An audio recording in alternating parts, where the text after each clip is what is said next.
Don't be a jerk online. That is today's very simple lesson for our senior elementary students.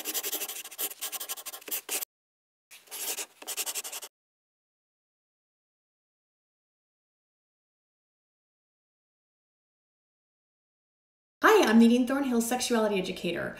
Welcome to my series, Safe Sex Ed, where I teach every sex education module from Ontario's 2015 Health and Phys Ed curriculum. So if this is your first time here on the channel, you can click the I to find out more about the series.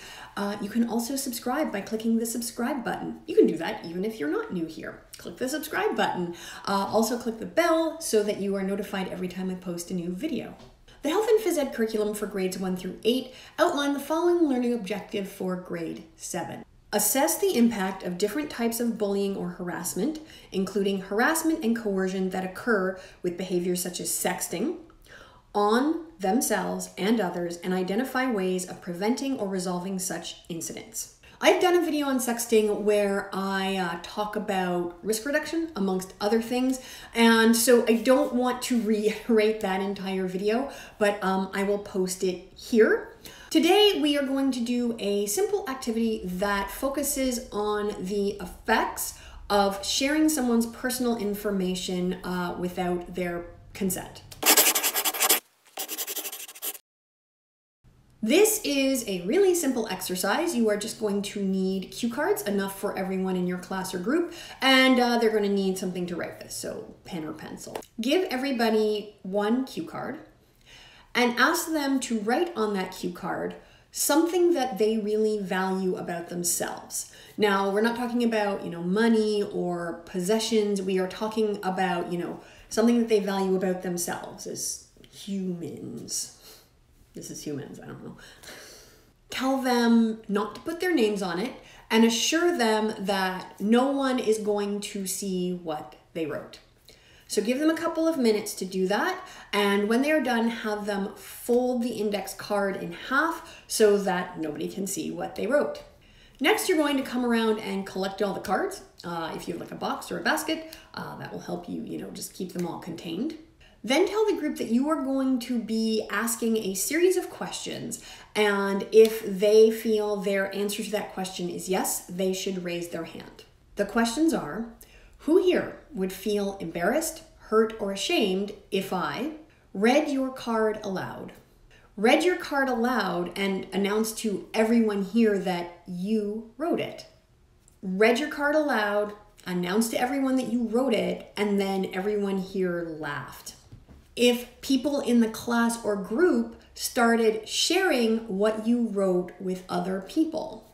If your classmates or peers started making fun of you because of what you wrote. If you found out that I had shared what you wrote with other teachers, with my friends, or with my neighbors. And then the last few questions are not raise your hand questions. They are processing questions, discussion prompts. So the first one is, how would you feel knowing that I shared this information even though I told you that I wouldn't? Who here thinks that because you trusted me, it is in fact your fault that your information was shared? So conclude by explaining that when we're online and also in life, it is important to think about, who we trust and who we trust with what information.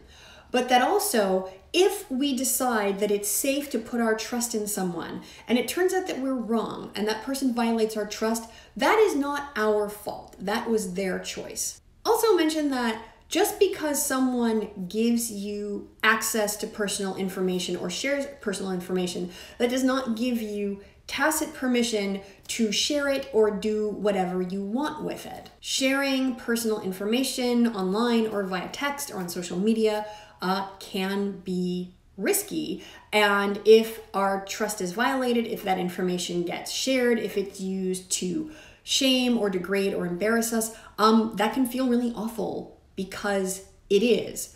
But just because it feels awful, that doesn't mean that you're awful or that you are a bad person. It means that someone has done something bad to you. If your child is the target of online bullying, particularly bullying or harassment that involves sexual content or sexual images, it is really important to be supportive. It's not the time to, question them about, their decision-making skills or their judgment. They're going through a really rough time. So what they need from you as a parent or caregiver is, they need sympathy, they need empathy. You can ask them directly, how you can support them, how you can help them, and what they need. Folks often ask me about the laws regarding youth and sexting, specifically whether or not a youth can be charged with distribution of child pornography for sharing a sexually explicit or just sexual image of themselves. In Canada, anyone who posts or shares a sexual image of anyone under the age of 18 can be charged with distribution of child pornography. There is an exemption to that law, and the exemption says that if someone sends a picture of themselves to someone who has consented to receiving that picture, that is not considered distribution of child pornography. I will note here that the age of consent laws apply. So for example, an adult cannot legally consent to receiving a sexual image from a teenager or vice versa. So I will post a link to Canada's age of consent laws down below. Questions to ask your tweens or teens. How do you decide who to trust with your online information? How do you decide what to post and what to keep private? What would you do if you got a picture or information about someone else that seemed like it should be private from a friend? Just a couple of resources. If your child is in crisis, if they're experiencing something like online bullying, online harassment, and they don't feel comfortable talking to you or a friend, they can go to Kids Help Phone, which is a toll-free number where they can get in touch with a counselor. It's completely anonymous. They can just find emotional support and they can call at any time. So I will leave the number down below.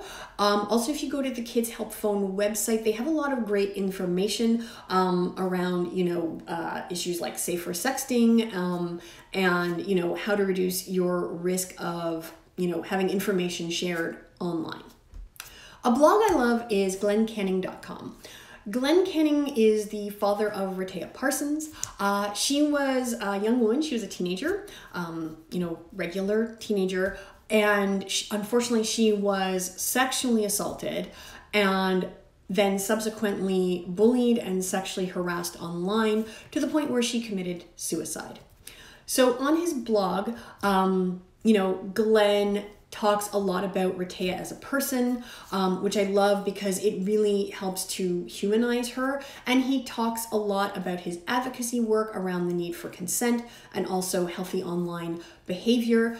It's a blog I recommend not only to parents, but also to teens, because I think it's really important for us to remember that while, the people we encounter online may seem like little more than, names or handles and some profile pictures, they're actually people, and the things that we say to them do affect them. And so I think Glenn's blog illustrates that really well. Plus he's a really good writer. He's an interesting person. We sort of know each other online. So yeah, check out his blog. In the comments below, let me know if you socialize online and where you like to do that. That's all for now. I hope you have a great day and I will see you soon. Bye. You can help me continue creating free sex ed content by supporting me on Patreon. For as little as $3 a month, you'll get access to all sorts of goodies. So head on over to patreon.com/Nadine Thornhill or click the link down in the description below.